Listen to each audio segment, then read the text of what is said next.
Welcome to the Let's Fix Construction podcast. Let's Fix Construction is an avenue to offer creative solutions, separate myths from facts, and erase misconceptions about the architecture, engineering, and construction industry. 1, 2, 1, 2, 3, 4.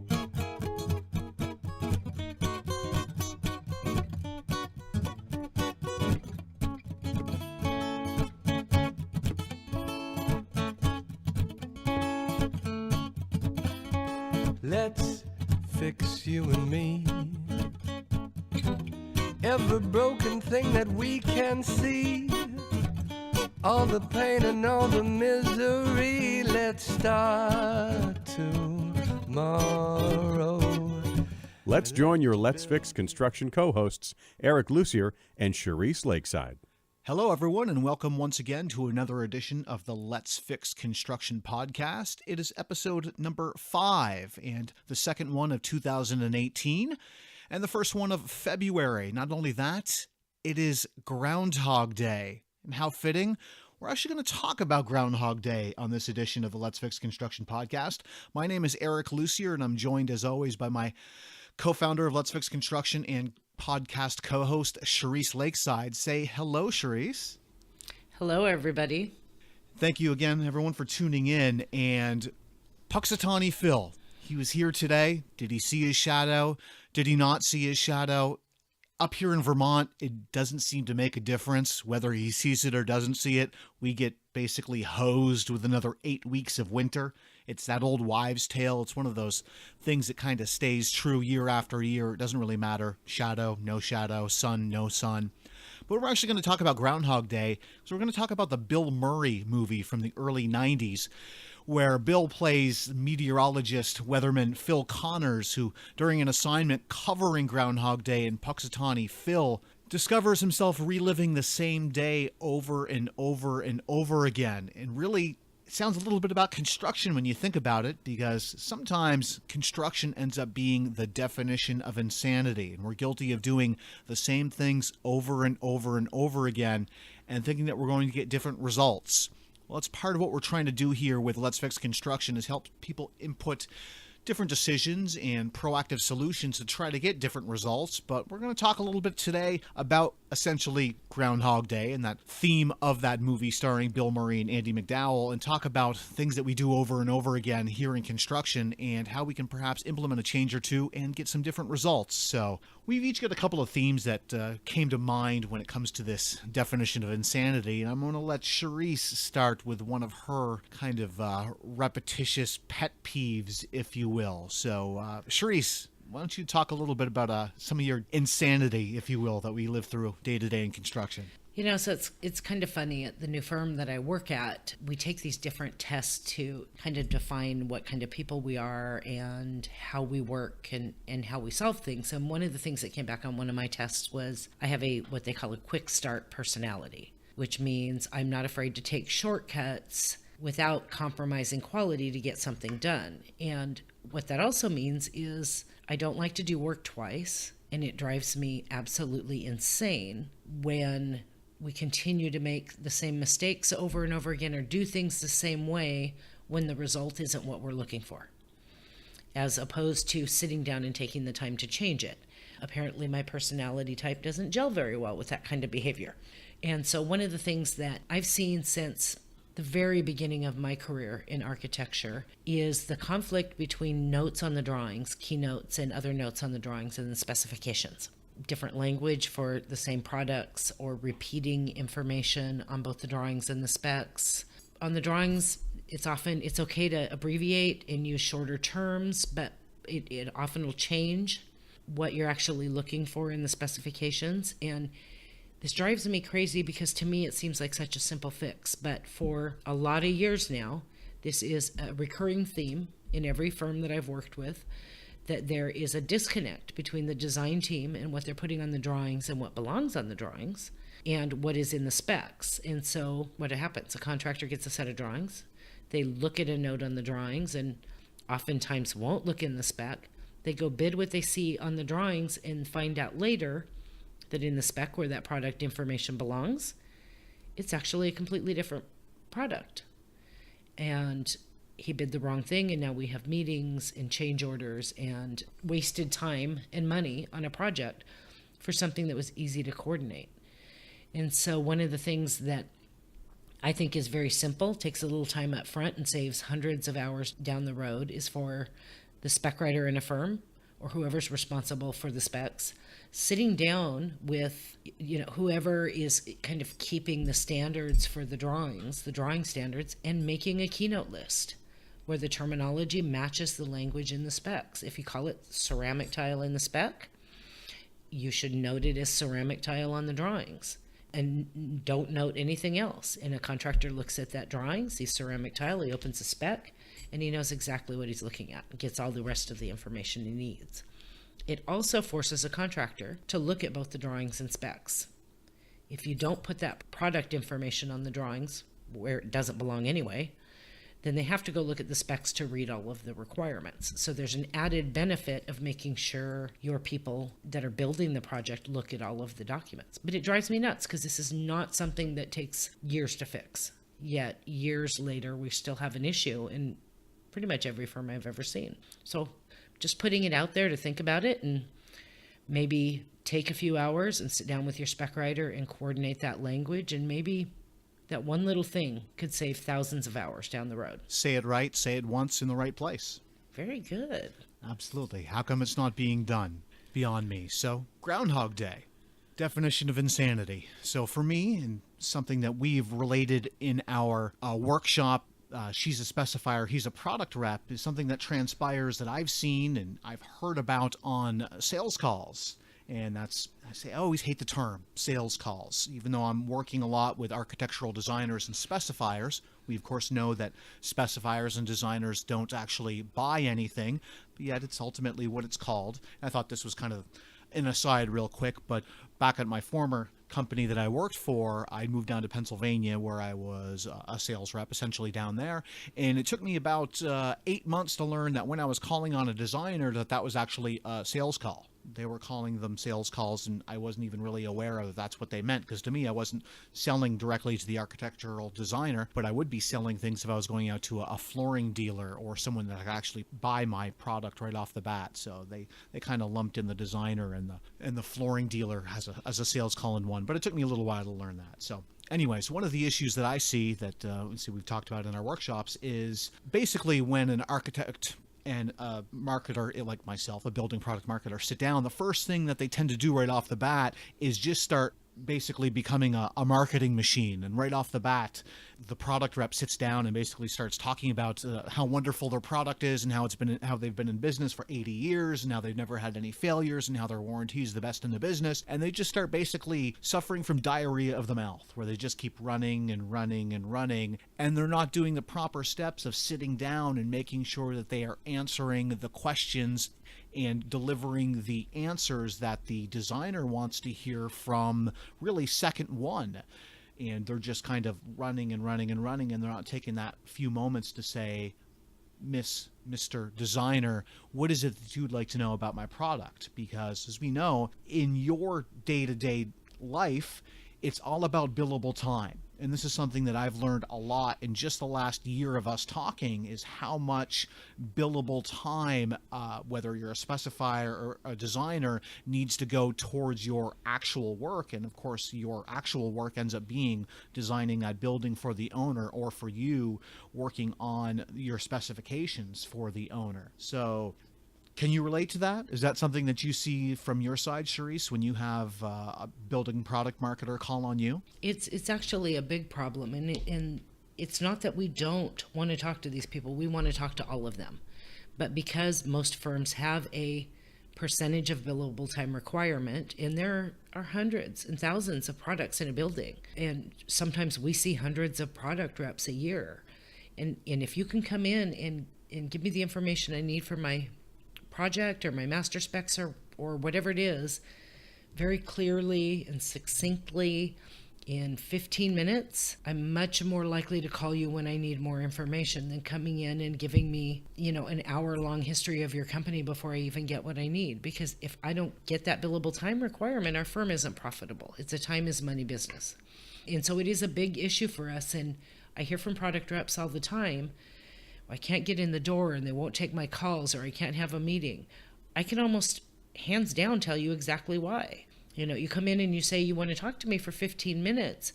I'm looking at what I need to accomplish in my firm, and I'm giving you that 15 minutes, and you walk in and it's 45 minutes. And I don't want to be rude. And I listened to you for 45 minutes, but now you've blown my schedule. And next time you call me, I'm probably going to be hesitant to try and find that time. It's the same reason they always want lunch and learns at lunchtime, because it doesn't interfere with billable time for the firm. So it's something that I think reps need to consider. And be conscientious of what you're being allotted was really the moral of what you put in there. If I am calling, whether it's a cold call, whether it's an actual appointment, and you're saying, I have 15 minutes, I need to be extremely conscientious about allocating just 15 minutes to that. And if a 15 minutes is approaching, I really should be doing my part of saying, 15 minutes is up, let's wrap this up real quick. Is there anything else that I can answer for you? And make sure that I am delivering to you in that finite amount of time the information that you need, that you want. That's really the ultimate thing. What is the information that you want? You don't want to know that my manufacturer has been in business for 125 years. That's going to be in my marketing materials. It's going to be on my website. If you really need that information, you're going to find it. Is it critical in that 15 minutes for me to start splurging about how wonderful we've been for 125 years? So I think that's something that myself and other building product marketers need to be aware of, is deliver the information that's needed, because that billable time for you is something that I never even considered until recently. And of course, it's the most vital thing for you, because if you're not billing appropriately, then you're not doing your job. And that's the ultimate thing, is making sure that you are doing, and we are helping you do your job properly. So one of the things that we were discussing, and we've mentioned this in a previous podcast when we talked about Division 1 and the general requirements, is proper coordination. And we certainly encourage everybody to go back to that podcast and listen. It's been probably our most popular so far, because it's one of those subjects that's not being talked about in the industry. And that's an extremely vital aspect to the architectural specifications. Not only did we deliver a podcast on it, but we wrote a blog post on it too. So I'd encourage everyone to jump over to letsfixconstruction.com and search out Division 1 to check out the podcast and the article on that. So coordination of specifications, and you've actually done a workshop on that way back when. It actually helped launch your presentation career, if you will, Cherise. Why don't you talk a little bit again about your Groundhog Day definition of insanity when it comes to coordination? It's kind of funny, because this has become a Groundhog Day topic for me quite by accident. That is because I've had the unique experience of working for both an architect for a lot of years, and then after the economy went down the toilet, going to work for an MEP engineer. And there aren't very many of us running around that have had the opportunity to work on both sides of that fence. And so our previous podcast, we talked about some of the important things in Division 1 that you needed to understand and coordinate as a project team as a whole.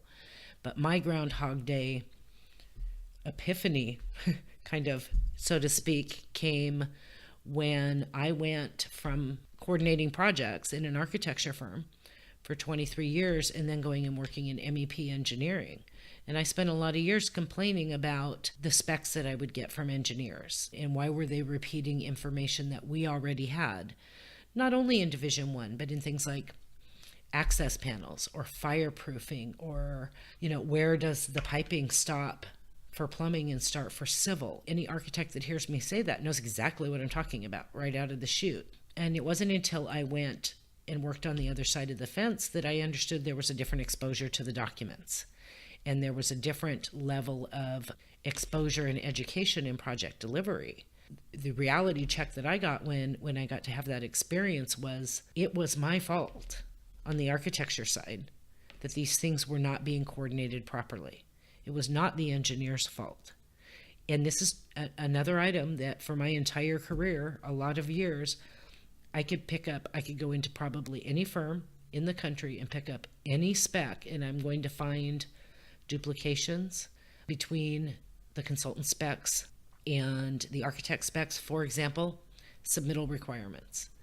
There is a Division 1 section for submittal requirements, yet you will find submittal requirements in your consultant specs that are broad in general, not just specific to one particular section.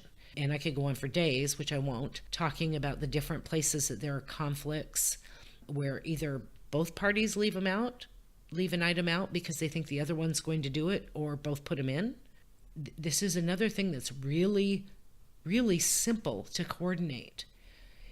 I have a checklist, and it has a list of every item that is most commonly miscommunicated or not coordinated between the architect and the consultants.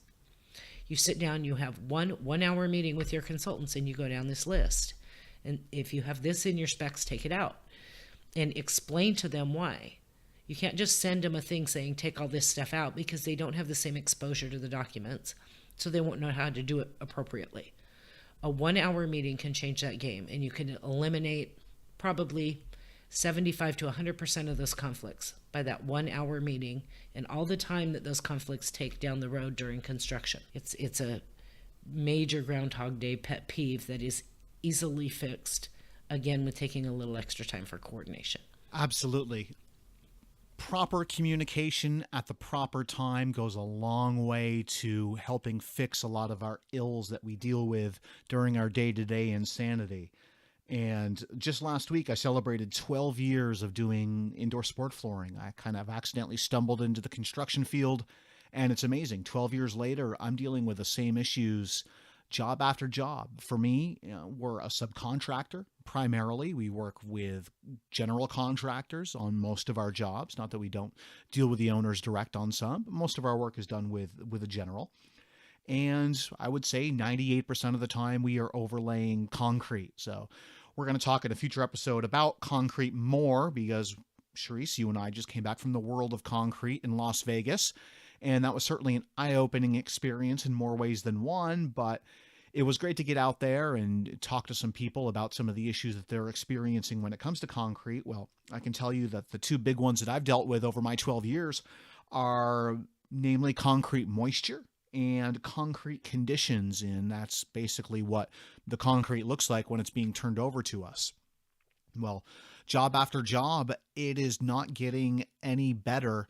If anything, it actually seems to be getting worse. And I say on pretty much every job, concrete is the bane of my existence. I'm dealing with those same two issues on every job. And the baffling thing to me is every new general contractor I work with, it's like starting from day one with them on a job that they've never worked with a flooring guy over concrete before. They go, well, what do you mean you need certain conditions for concrete moisture? You need certain conditions for the levelness, the planarity of concrete. I don't need to, they always say, I laugh on the inside seemingly every time when they go, I've never had an issue on this on every floor. You guys are all prima donnas, and what is it with you sport flooring guys that you need these certain conditions? And when we say, well, we're not a typical floor, because in a hall, generally, you're not having kids run as fast as they can at 100 feet at a time to try to make a play on a ball. So it's very important that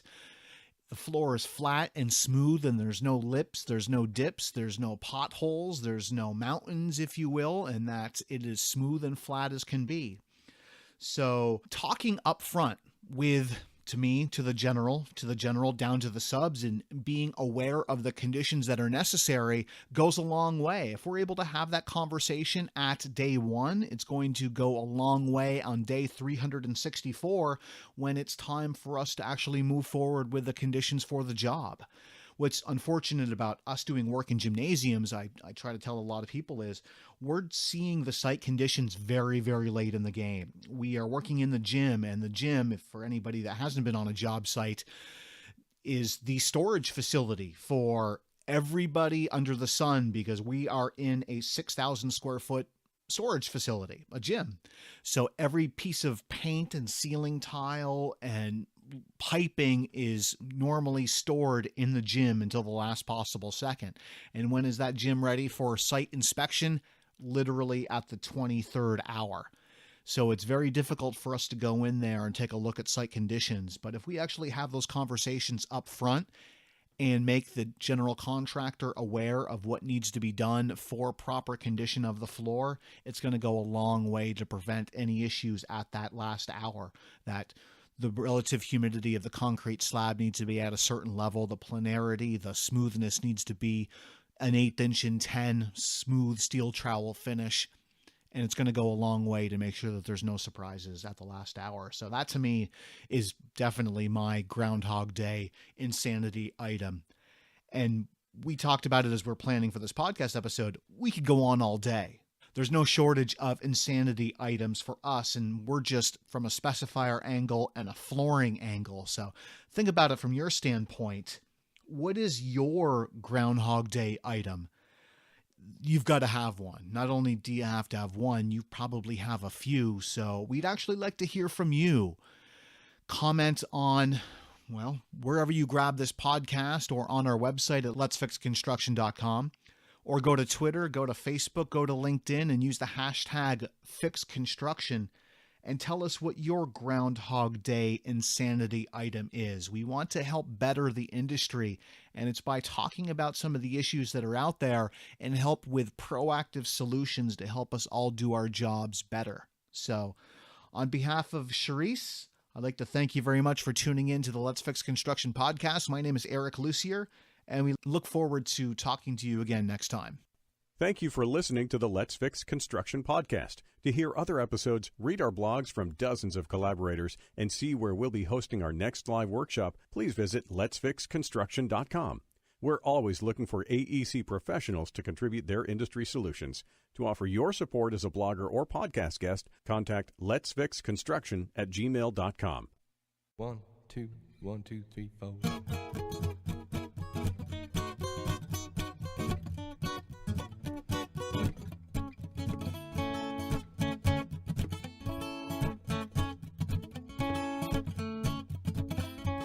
Let's fix you and me. Every broken thing that we can see, all the pain and all the misery. Let's start tomorrow. Let's build you and me a towering impossibility, a thing of art, a thing of beauty we can show.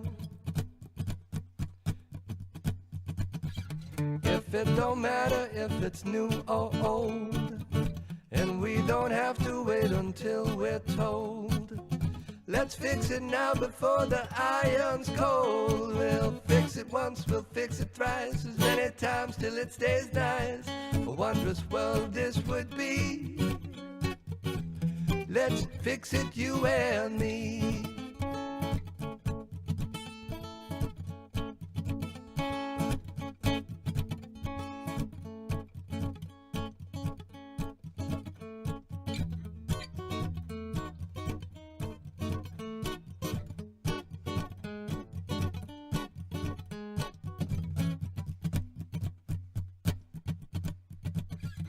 If all you see is what cannot be done, you'll surely miss out on the joyous fun.